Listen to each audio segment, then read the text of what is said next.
Welcome back to my channel stories with सत्यम।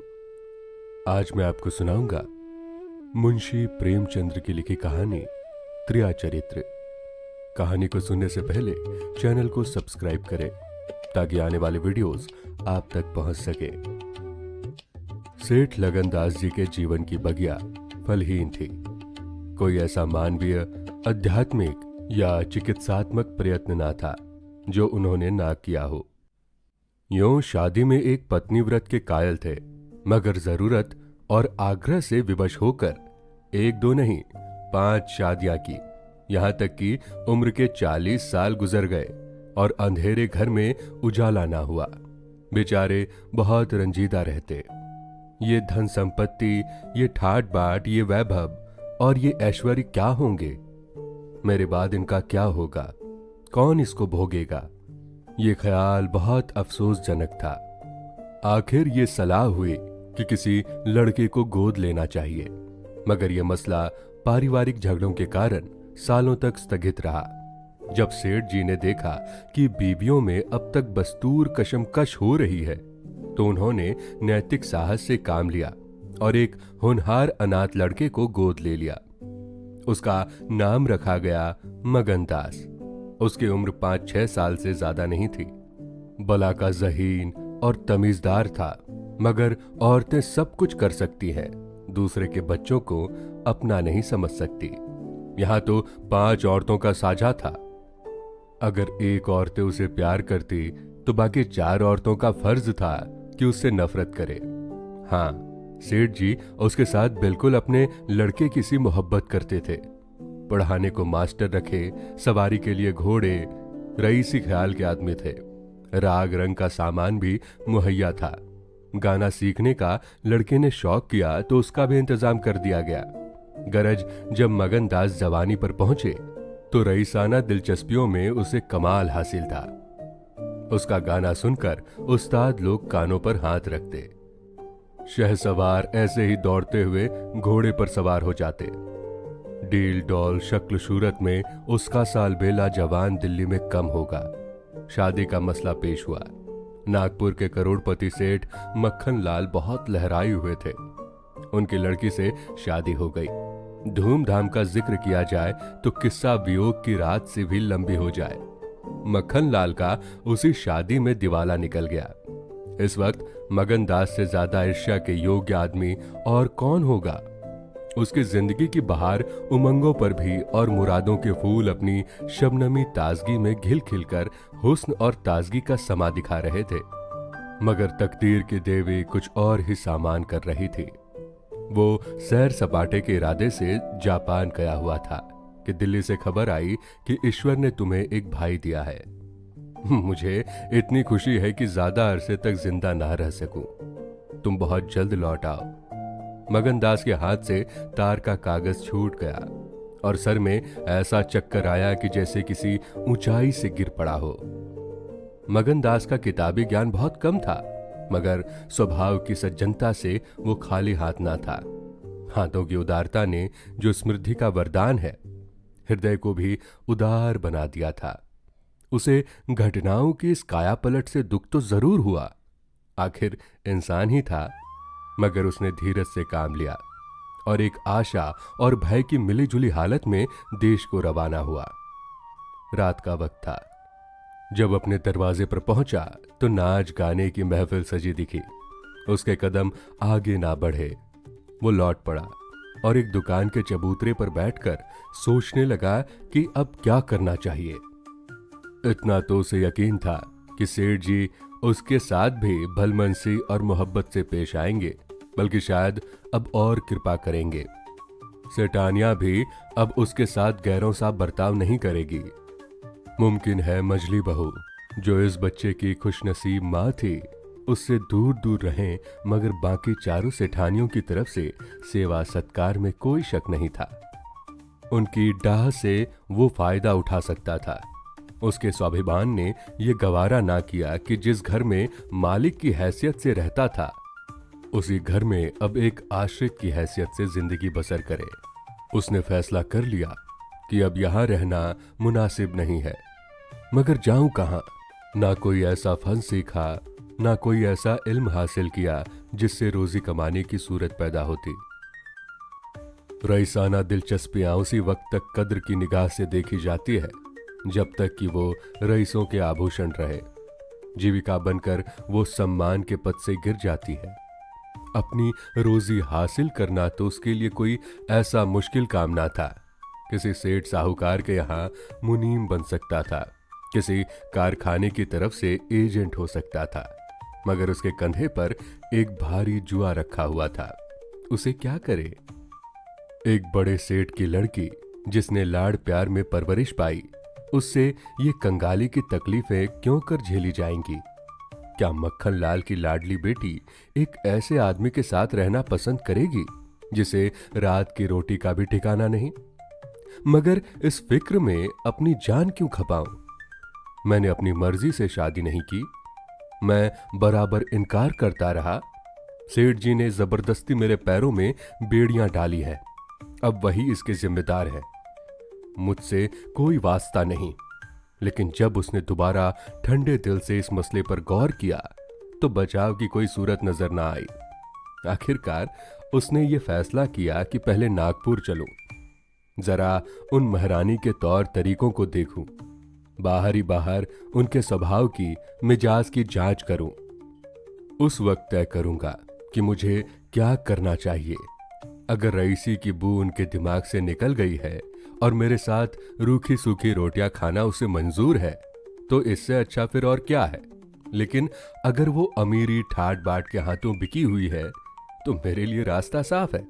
फिर मैं हूं और दुनिया का गम। ऐसी जगह जाऊं जहां किसी परिचित की सूरत सपने में भी दिखाई ना दे। गरीबी की जिल्लत नहीं रहती अगर अजनबियों में जिंदगी बसर की जाए।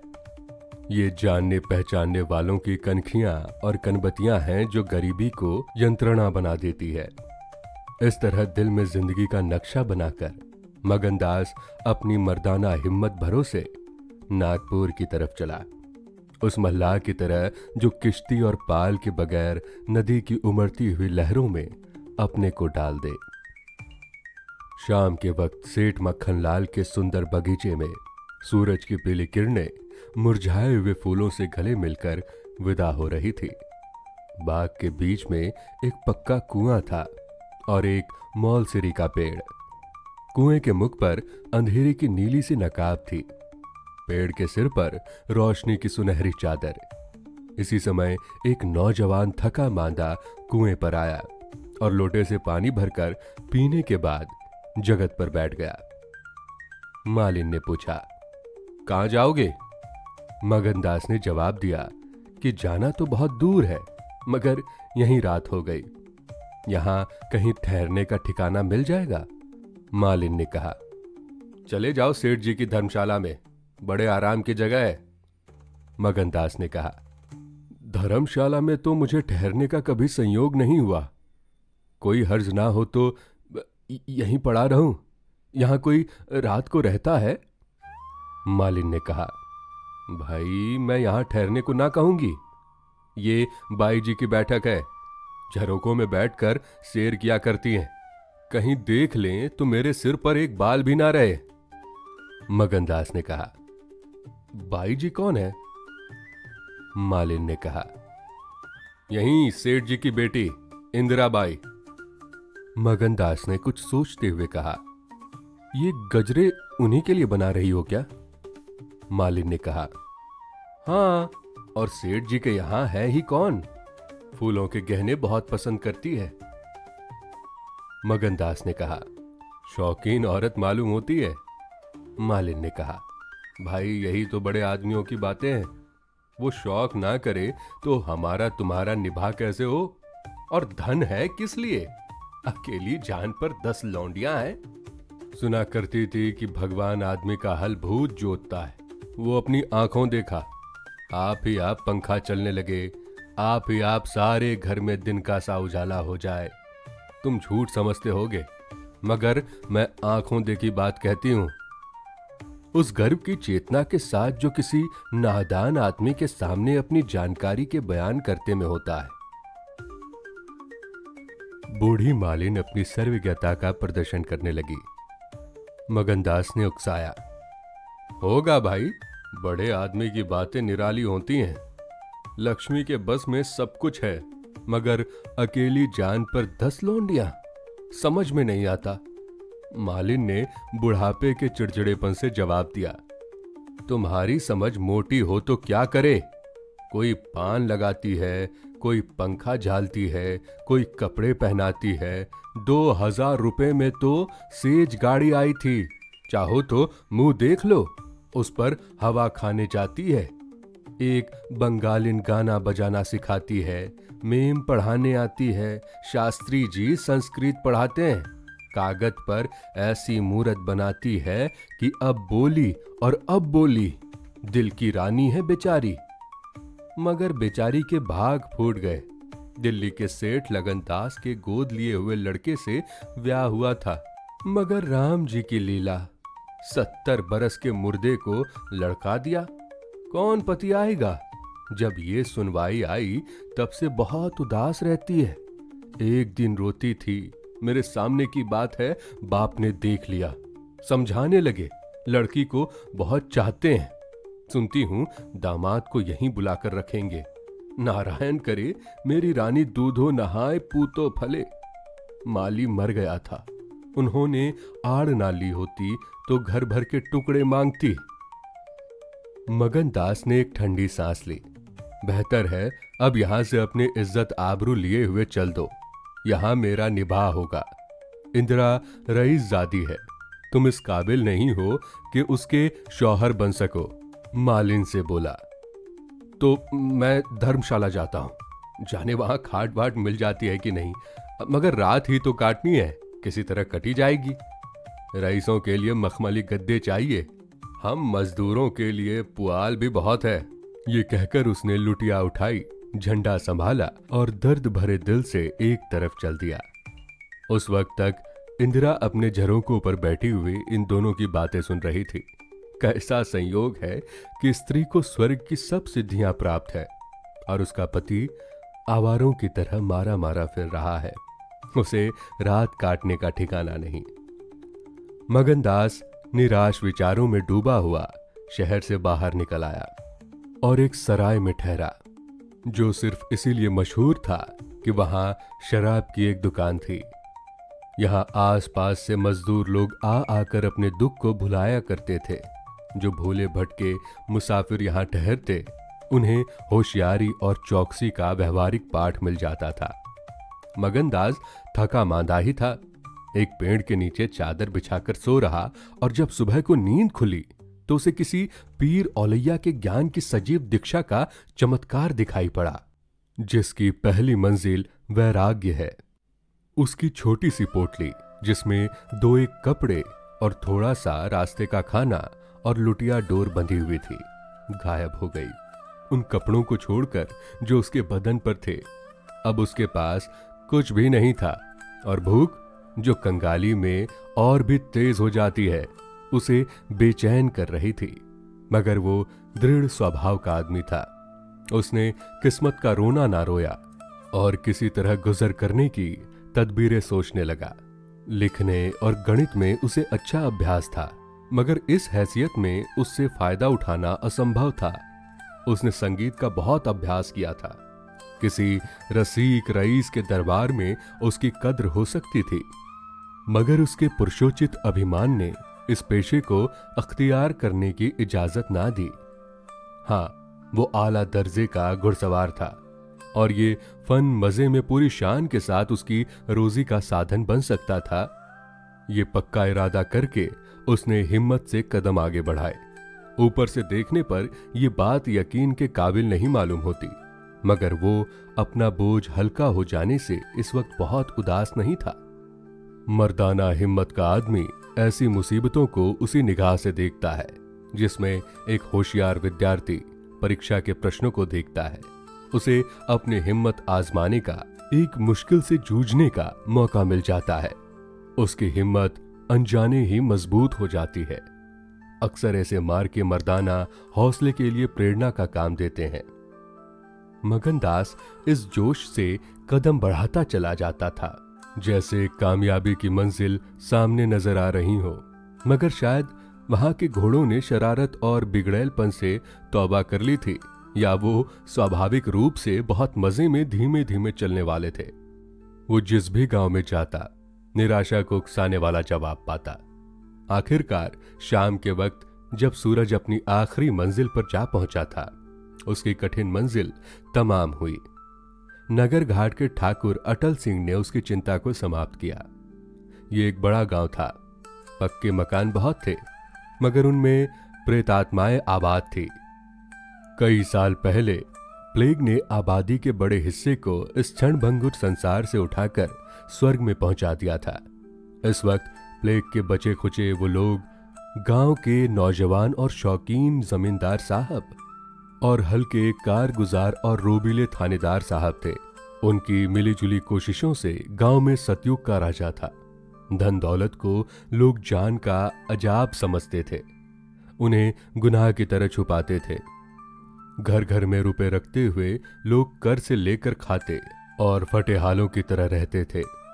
इसी में निबाह था। काजल की कोठरी थी, सफेद कपड़े पहनना, उन पर धब्बा लगाना था। हुकूमत और जबरदस्ती का बाजार गर्म था। अहिरों के यहां आजन के लिए भी दूध ना था। थाने में दूध की नदी बहती थी। मवेशी खाने में मुहर्री दूध की कुल्लियां करते थे। इसी अंधेर नगरी को मगनदास ने अपना घर बनाया।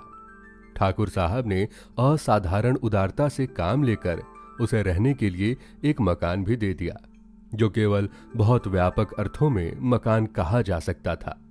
इसी झोपड़ी में वो एक हफ्ते से जिंदगी के दिन काट रहा था। उसका चेहरा जर्द है और कपड़े मैले हो रहे हैं, मगर ऐसा मालूम होता है कि अब उसे इन बातों की अनुभूति ही नहीं रही। जिंदा है मगर जिंदगी रुखसत हो गई है। हिम्मत और हौसला मुश्किल को आसान कर सकते हैं, आंधी और तूफान से बचा सकते हैं, मगर चेहरे को खिला सकना उनके सामर्थ्य से बाहर है। टूटी हुई नाव पर बैठकर मल्हार गाना हिम्मत का काम नहीं, हिमाकत का काम है।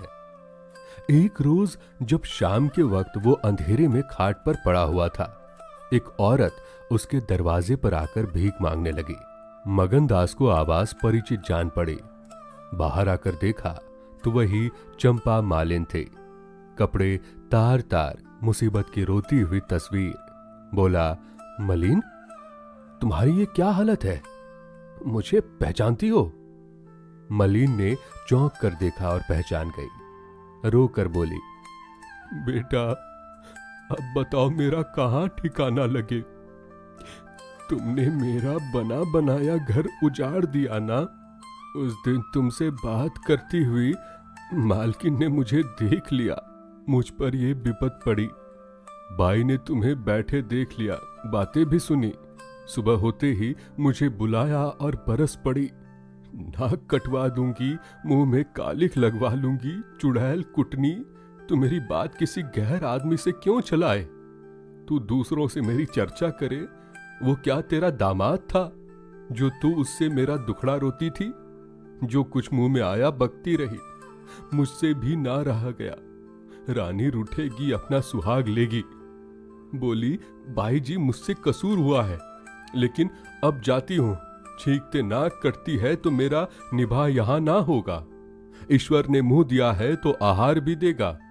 4 घर से मांगूंगी तो पेट को हो जाएगा। उस छोकरी ने मुझे खड़े खड़े निकलवा दिया।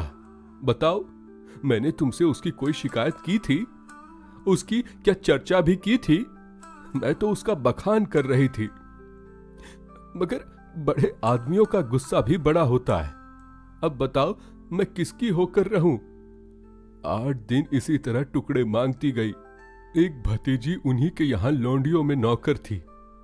उसी दिन उसे भी निकाल दिया। तुम्हारी बदौलत जो भी ना किया था वो करना पड़ा। मुझे कहां का दोष लगाऊं? किस्मत में जो कुछ लिखा था देखना पड़ा। मगनदास सन्नाटे में आ गया। आह, मिजाज का ये हाल है, ये घमंड, ये शान। मालिन को इम्तिनान दिलाया। उसके पास अगर दौलत होती तो उसे माला माल कर देता। सेठ मक्खनलाल की बेटी को भी मालूम हो जाता कि रोजी के कुंजी उसी के हाथ में नहीं है। बोला, तुम फिक्र मत करो, मेरे घर में आराम से रहो, अकेले मेरा जी भी नहीं लगता। सच कहूं तो मुझे तुम्हारी तरह एक औरत की तलाश थी। अच्छा हुआ तुम यहां आ गए। मालिन ने आंचल फैलाकर असीम आशीर्वाद दिया। बेटा, तुम जुग जुग जियो, बड़ी उम्र हो। यहाँ कोई घर मिले तो मुझे दिलवा दो। मैं यहाँ रहूंगी तो मेरी भतीजी कहाँ जाएगी? वो बेचारी शहर में किसके आसरे रहेगी? मगनलाल के खून में जोश आया। उसके स्वाभिमान को चोट लगी। उन पर ये आफत मेरी लाई हुई है। उनकी इस आवारगर्दी का जिम्मेदार भी मैं ही हूं। बोला, कोई हर्ज ना हो तो उसे भी यहीं ले आओ। मैं दिन को यहां बहुत कम रहता हूं। रात को बाहर चारपाई डालकर पड़ा रहूंगा। मेरी वजह से तुम लोगों को कोई तकलीफ नहीं होगी। यहां दूसरा मकान मिलना बहुत मुश्किल है। यही झोपड़ी बड़ी मुश्किल से मिला है। ये अंधेर नगरी है। जब तुम्हारा सुभिता कहीं लग जाए तो चली जाना। मगनदास को क्या मालूम था कि हजरते इश्क उसकी जबान पर बैठे हुए उससे ये बात कहला रहे हैं। क्या ये ठीक है कि इश्क पहले माशूक के दिल में पैदा होता है? नागपुर इस गांव से 20 मील की दूरी पर था। चंपा उसी दिन चली गई और तीसरे दिन रंभा के साथ लौट आई। यह उसकी भतीजी का नाम था। उसके आने से झोपड़े में जान सी पड़ गई। मगनदास के दिमाग में मालिन की लड़की की जो तस्वीर थी, उसका रंभा से कोई मेल ना था। वो सौंदर्य नाम की चीज का अनुभवी जौहरी था, मगर ऐसी सूरत जिस पर जवानी की ऐसी मस्ती और दिल का चैन छीन लेने वाला ऐसा आकर्षण उससे पहले कभी नहीं देखा था। उसकी जवानी का चांद अपनी सुनहरी और गंभीर शान के साथ चमक रहा था। सुबह का वक्त था। मगनदास दरवाजे पर पड़ा ठंडी ठंडी हवा का मजा उठा रहा था। रंभा सिर पर घड़ा रखे पानी भरने को निकली। मगनदास ने उसे देखा और एक लंबी सांस खींचकर उठ बैठा। चेहरा मोहरा, बहुत ही मोहक, ताजे फूल की तरह खिला हुआ चेहरा, आंखों में गंभीर सरलता। मगनदास को उसने भी देखा। चेहरे पर लाज की लाली दौड़ गई। प्रेम ने पहला वार किया। मगनदास सोचने लगा, क्या तकदीर यहां कोई और गुल खिलाने वाली है? क्या दिल मुझे यहां भी चैन से ना लेने देगा? रंभा, तू यहां नाहक आई। नाहक एक गरीब का खून तेरे सर पर होगा। मैं तो अब तेरे हाथों बिक चुका। मगर क्या तू मेरी हो सकती है? लेकिन नहीं, इतनी जल्दबाजी ठीक नहीं। दिल का सौदा सोच समझ कर करना चाहिए। तुमको अभी जब्त करना होगा। रंभा सुंदर है, मगर झूठे मोती की आब और ताब उसे सच्चा नहीं बना सकती। तुम्हें क्या खबर कि उस भोली लड़की के कान प्रेम के शब्द से परिचित नहीं हो चुके हों? कौन कह सकता है कि उसके सौंदर्य की वाटिका पर किसी फूल चुनने वाले के हाथ नहीं पड़ चुके हों? अगर कुछ दिनों की दिलबस्तगी के लिए कुछ चाहिए तो तुम आजाद हो, मगर ये नाजुक मामला है। जरा संभल के कदम रखना। पेशेवर जातों में दिखाई पड़ने वाला सौंदर्य अक्सर नैतिक बंधनों से मुक्त होता है। 3 महीने गुजर गए। मगनदास रंभा को ज्यों-ज्यों बारीक से बारीक निगाहों से देखता, त्यों-त्यों उस पर प्रेम का रंग गाढ़ा होता जाता। वो रोज उसे कुएं से पानी निकालते देखता। वो रोज घर में झाड़ू देती, रोज खाना पकाती। आह, मगनदास को उन ज्वार की रोटियों में जो मजा आता था, वो अच्छे से अच्छे व्यंजनों में भी कभी ना आया। उसे अपनी कोठरी हमेशा साफ सुथरी मिलती। ना जाने कौन उसका बिस्तर बिछा देता। क्या ये रंभा की कृपा थी? उसकी निगाहें शर्मीली थी। उसने उसे कभी अपने तरफ चंचल आंखों से ताकते नहीं देखा। आवाज कैसी मीठी। उसकी हंसी की आवाज कभी उसके कानों में नहीं आई। अगर मगनदास उसके प्रेम में मतवाला हो रहा था तो कोई ताज्जुब की बात नहीं थी। उसकी भूखी निगाहें बेचैनी और लालसा में डूबी हुई हमेशा रंभा को ढूंढा करती। वो जब किसी गांव को जाता तो मीलों तक उसकी जिद्दी और बेताब आंखें मुड़ मुड़ कर झोपड़े के दरवाजे की तरफ आती। उसकी ख्याति आसपास फैल चुकी थी, मगर उसके स्वभाव की सरलता, और उदारता से अक्सर लोग अनुचित लाभ उठाते थे। इंसाफ पसंद लोग तो स्वागत और सत्कार से काम निकाल लेते, और जो लोग ज्यादा समझदार थे वो लगातार तकाजों का इंतजार करते। चूंकि मगनदास इन फन को बिल्कुल नहीं जानता था, बावजूद दिन रात की दौड़ धूप के गरीबी से उसका गला ना छूटता। जब वो रंभा को चक्की पीसते हुए देखता तो गेहूं के साथ उसका दिल भी पिस जाता। वो कुएं से पानी निकालती तो उसका कलेजा निकल आता। जब वो पड़ोस की औरतों की कपड़े सीती तो कपड़ों के साथ मगनदास का दिल छल जाता, मगर कुछ बस था न काबू। मगनदास की हृदय भेदी दृष्टि को इसमें तो कोई संदेह नहीं था कि उसके प्रेम का आकर्षण बिल्कुल बेअसर नहीं है, वरना रंभा की उन वफा से भरी हुई खातिरदारियों की तुक वो कैसे बिठाता। वफा ही वो जादू है, रूप के गर्व का सिर नीचा कर सकता है, मगर प्रेमिका के दिल में बैठने का मद्दा उसमें बहुत कम था। कोई दूसरा मनचला प्रेमी अब तक अपने वशीकरण में कामयाब हो चुका होता, लेकिन मगनदास ने दिल आशिक का पाया था और जबान माशूक की। एक रोज शाम के वक्त चंपा किसी काम से बाजार गई हुई थी और मगनदास हमेशा की तरह चारपाई पर पड़ा सपने देख रहा था। रंभा अद्भुत घटा के साथ आकर उसके सामने खड़ी हो गई। उसका भोला चेहरा कमल की तरह खिला हुआ था और आंखों से सहानुभूति की भाव झलक रही थी।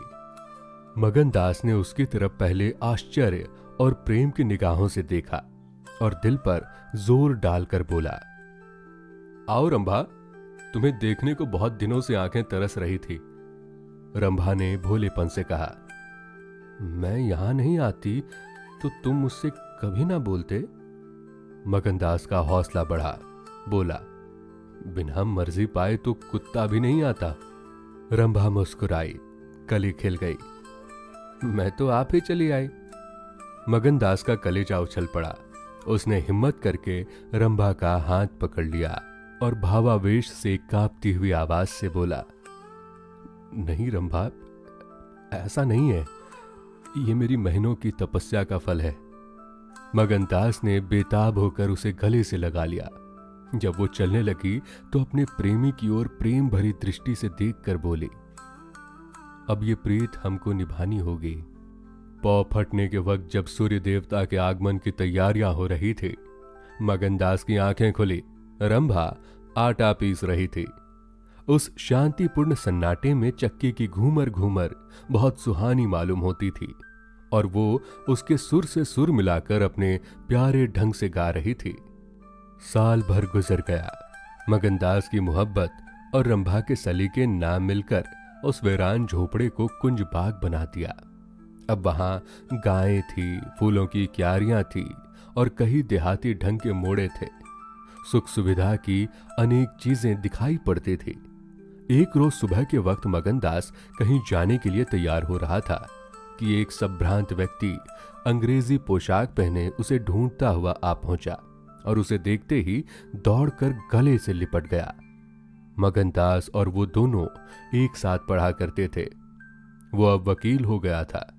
मगनदास ने भी अब पहचाना और कुछ झेंपते हुए और कुछ झिझकते हुए उससे गले से लिपट गए।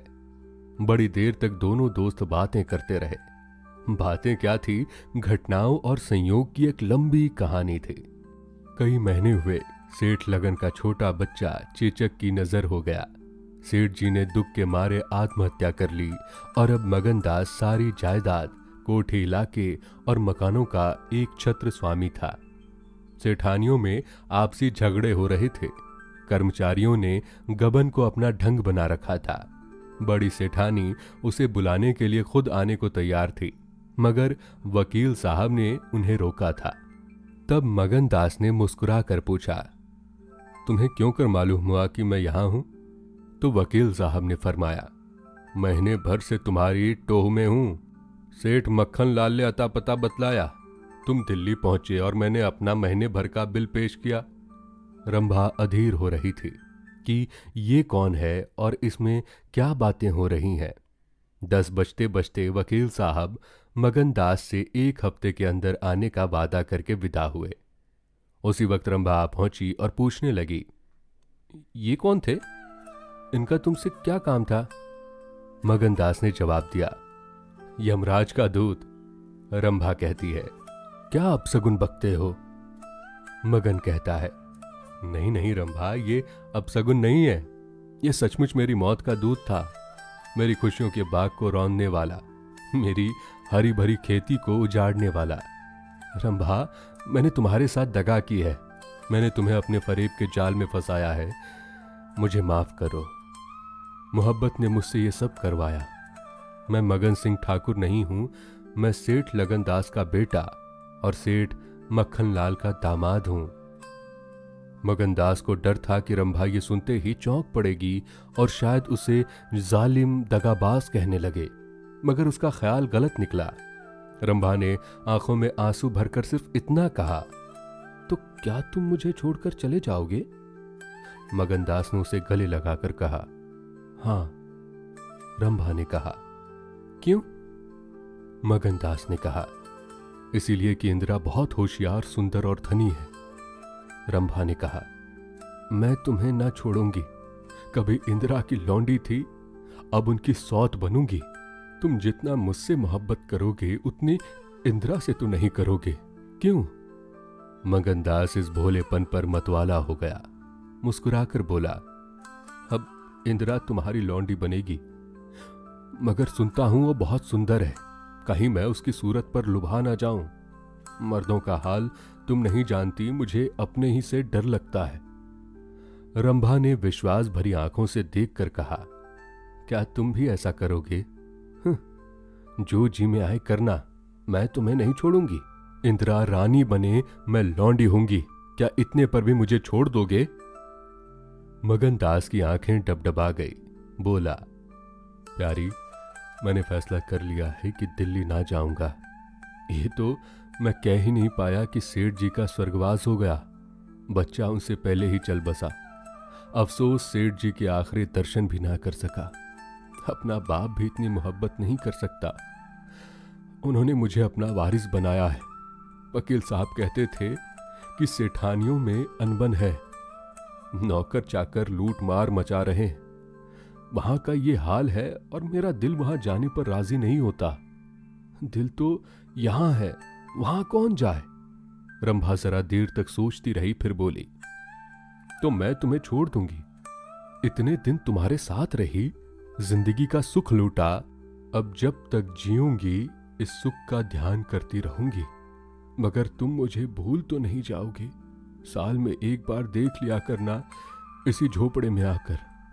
मगन दास ने बहुत रोका मगर आंसू ना रुके, बोला, रंभा, ऐसी बातें ना करो, कलेजा बैठ जाता है। मैं तुम्हें छोड़ नहीं सकता, इसीलिए नहीं कि तुम्हारे ऊपर कोई एहसान है, तुम्हारी खातिर नहीं, अपनी खातिर। वो शांति, वो प्रेम, वो आनंद जो मुझे यहां मिलता है और कहीं नहीं मिल सकता। खुशी के साथ जिंदगी बसर हो, यही मनुष्य के जीवन का लक्ष्य है। मुझे ईश्वर ने ये खुशी यहां दे रखी है, तो मैं उसे क्यों छोड़ूं?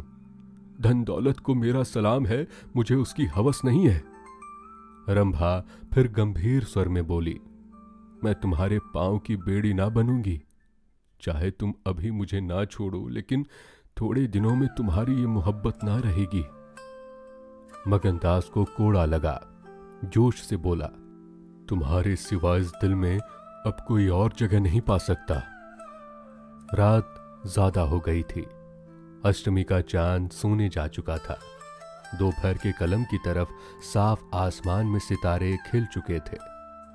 किसी खेत के रखवाले की बांसुरी की आवाज, जिसे दूरी ने तासीर, सन्नाटे ने सुरीलापन और अंधेरे ने आत्मीयता का आकर्षण दे दिया, कानों में आ जा रही थी कि जैसे कोई पवित्र आत्मा नदी के किनारे बैठी हुई पानी की लहरों से या दूसरे किनारे के खामोश और अपनी तरफ खींचने वाले पेड़ों से अपनी जिंदगी की गम की कहानी सुना रही है। मगन दास सो गया, मगर रंभा की आंखों में नींद न आई। सुबह हुई तो मगन दास उठा और रंभा को पुकारने लगा, मगर रंभा रात ही को अपनी चाची के साथ वहां से चली गई थी। मगनदास को उस मकान के दरों दीवार पर एक मनहूसियत सी छाई हुई मालूम की, जैसे घर की जान निकल गई हो। वो घबरा कर उस कोठरी में गया जहां रंभा रोज चक्की पीसती थी, मगर अफसोस आज चक्की एकदम निश्चल थी। फिर वो कुएं की तरफ दौड़ गया, लेकिन ऐसा मालूम हुआ कि कुएं ने उसे निगल जाने के लिए अपना मुंह खोल दिया है। तब वो बच्चों की तरह चीख उठा। वो रोता हुआ फिर उसी झोपड़ी में आया जहां कल रात तक प्रेम का वास था, मगर उस वक्त वो शोक का घर बनी हुई थी। जब जरा आंसू थमे तो उसने घर में चारों तरफ निगाह दौड़ाई। रंभा की साड़ी अरगनी पर पड़ी हुई थी। एक पिटारी में वो कंगन रखा हुआ था जो मगनदास ने उसे दिया था। बर्तन सब रखे हुए थे, साफ और सुथरे। मगनदास सोचने लगा, रंभा तूने रात को कहा था मैं तुम्हें छोड़ दूंगी, क्या तूने वो बात दिल से कही थी? मैं तो समझा था तू दिल लगी कर रही है, नहीं तो तुझे कलेजे में छिपा लेता। मैं तो तेरे लिए सब कुछ छोड़ बैठा था, तेरा प्रेम मेरे लिए सब कुछ था। मैं यूं बेचैन हूं, क्या तू बेचैन नहीं है? आई, तू रो रही है। मुझे यकीन है कि तू अब भी लौट आएगी। फिर मेरे सजीव कल्पनाओं का एक जमघट उसके सामने आया। वो नाजुक अदाएं, वो मतवाली आंखें, वो भोली भाली बातें, वो अपने को भूली हुई सी मेहरबानियां, वो जीवनदायी मुस्कान, वो आशिकों जैसी दिलजोशियां, वो प्रेम का नशा, वो हमेशा खिला रहने वाला चेहरा, वो लचक लचक कर कुएं से पानी लाना, वो इंतजार की सूरत, वो मस्ती से भरी हुई बेचैनी, ये सब तस्वीरें उसकी निगाहों के सामने हमरतनाक बेताबी के साथ फिरने लगी। मगनदास ने एक ठंडी सांस ली और आंसुओं और दर्द की उमड़ती हुई नदी को मर्दाना जब्त से रोक कर उठ खड़ा हुआ।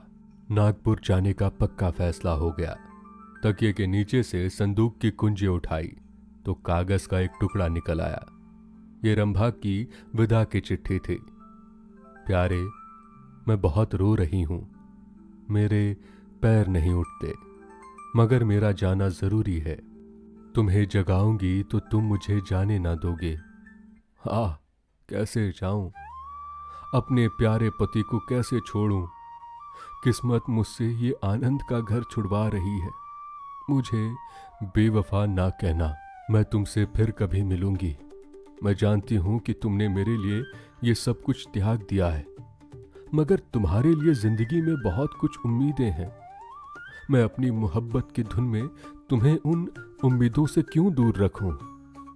अब तुमसे जुदा होती हूं, मेरी सुध मत भूलना। मैं तुम्हें हमेशा याद रखूंगी, ये आनंद के दिन कभी ना भूलूंगी। क्या तुम मुझे भूल सकोगे? तुम्हारी रंभा। मगनदास को दिल्ली आए हुए 3 महीने गुजर चुके थे। इस बीच उसे सबसे बड़ा जो निजी अनुभव हुआ था वो ये था कि रोजी की फिक्र और धंधों की बहुतात से उमड़ती हुई भावनाओं का जोर कम किया जा सकता है। 1.5 साल पहले का बेफिक्र नौजवान अब एक समझदार और सूझबूझ रखने वाला आदमी बन गया था। सागर घाट के उन कुछ दिनों से उसे रियाया की इन तकलीफों का निजी ज्ञान हो गया था, जो कारिंदों और मुख्तारों की सख्तियों की बदौलत उसे उठानी पड़ती है। उसने उसे रियासत के इंतजाम में बहुत मदद की। जब भी वो सब धंधों से फुर्सत पाता तो एक भोली भाली सूरत वाली लड़की उसके ख्यालों के पहलू में आ बैठती और थोड़ी देर के लिए सागर घाट का वो हरा भरा झोपड़ा, उसकी मस्तियां आंखों के सामने आ जाती। सारी बातें एक सुनहरे सपनों की तरह याद आती, उसके दिल को महसूसने लगती। लेकिन कभी कभी खुद ब खुद उसका ख्याल इंदिरा की तरफ भी पहुंच जाता। उसके दिल में रंभा की वही जगह थी, मगर किसी तरह उसमें इंदिरा के लिए भी एक कोना निकल आया था। जिन हालातों ने उसे इंदिरा से बेजार करवाया था वो अब रुखसत हो गई थी। अब उसे इंदिरा से कुछ हमदर्दी हो गई थी। अगर उसके मिजाज में घमंड है, हुकूमत है, तकल्लुफ है, शान है, तो ये उसका कसूर नहीं, ये रईसजादों की आम कमजोरियां हैं। यही उनकी शिक्षा है। वो बिल्कुल बेबस और मजबूर हैं।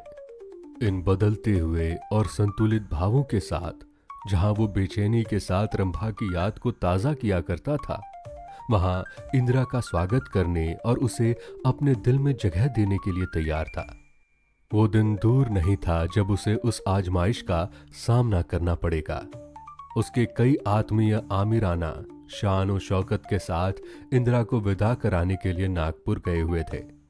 मगनदास की तबीयत आज तरह तरह के भावों के कारण, जिनमें प्रतीक्षा और मिलन की उत्कंठा विशेष थी। जब कोई नौकर आता तो वो संभल बैठता कि शायद इंदिरा आ पहुंची। आखिर शाम के वक्त जब दिन और रात गले मिले, जनन खाने में जोर शोर से गाने की आवाजें होने लगी तो किसी ने बहू के पहुंचने की सूचना दी। सुहाग की सुहानी रात थी। 10 बज गए थे। खुले हुए हवादार सहन में चांदनी छिटकी हुई थी। वो चांदनी जिसमें नशा है, आरजू है और खिंचाव है। गमले में खिले हुए गुलाब और चंपा के फूल चांद की सुनहरी रोशनी में ज्यादा गंभीर और खामोश नजर आते हैं। मगनदास इंदिरा से मिलने के लिए चला। उसके दिल में लालसाएं जरूर थी, मगर एक पीड़ा भी थी। दर्शन की उत्कंठा भी थी, मगर प्यास से खोली। मोहब्बत नहीं, प्राणों का खिंचाव था जो उसे खींचे लिए जाता था। उसके दिल में बैठी हुई रंभा शायद बार बार बाहर निकलने की कोशिश कर रही थी, इसीलिए दिल में धड़कन हो रही थी। वो सोने के कमरे के दरवाजे पर पहुंचा। रेशमी पर्दा पड़ा हुआ था। उसने पर्दा उठा लिया। अंदर एक औरत सफेद साड़ी पहने खड़ी थी। हाथ में चंद खूबसूरत चूड़ियों के सिवा उसके बदन पर एक जेवर भी ना था। ज्यों ही पर्दा उठा और मगनदास ने अंदर कदम रखा, वो मुस्कुराती हुई उसकी तरफ बढ़ी। मगनदास ने उसे देखा और चकित होकर बोला, रंभा, और दोनों प्रेमावेश से लिपट गए। दिल में बैठी हुई रंभा बाहर निकल आई। साल भर गुजरने के बाद एक दिन इंदिरा ने अपने पति से कहा, क्या रंभा को बिल्कुल भूल गए? कैसे बेवफा हो। कुछ याद है उसने चलते वक्त तुमसे क्या विनती की थी? मगनदास ने कहा, खूब याद है। वो आवाज भी कानों में गूंज रही है। मैं रंभा को भोली भाली लड़की समझता था। ये नहीं जानता था कि ये त्रिया चरित्र का जादू है। मैं अपनी रंभा को अब भी इंदिरा से ज्यादा प्यार करता हूं। तुम्हें डाह तो नहीं होती? इंदिरा ने हंसकर जवाब दिया, डाह क्यों हो? तुम्हारी रंभा है तो क्या मेरा मगन सिंह नहीं है? मैं अब भी उस पर मरती हूं। दूसरे दिन दोनों दिल्ली से एक राष्ट्रीय समारोह में शरीक होने का बहाना करके रवाना हो गए और सागर घाट जा पहुंचे। वो झोपड़ा, वो मोहब्बत का मंदिर, वो प्रेम भवन फूलों और हरियालियों से भरा पड़ा था। चंपा मालिन उसे वहां मिली। गांव के जमींदार उनसे मिलने के लिए आए। कई दिन तक फिर मगन सिंह को घोड़े निकालने पड़े। रंभा कुएं से पानी लाती, खाना पकाती, फिर चक्की पीसती और गाती। गांव की औरतें फिर उससे अपने कुर्ते और बच्चों की लेसदार टोपियां सिलवाती हैं। हाँ, इतना जरूर कहती हैं कि उसका रंग कैसा निखर आया है, हाथ पांव कैसे मुलायम पड़ गए हैं। किसी बड़े घर की रानी मालूम होती है, मगर स्वभाव वही है, वही मीठी बोली है, वही मुरोवत, वही हंसमुख चेहरा। इस तरह एक हफ्ता इस सरल और पवित्र जीवन का आनंद उठाने के बाद दोनों दिल्ली वापस आ गए। और अब 10 साल गुजरने पर भी साल में एक बार उस झोपड़े के नसीब जागते हैं। वो मोहब्बत की दीवार अभी तक उन दोनों प्रेमियों को अपनी छाया में आराम देने के लिए खड़ी है।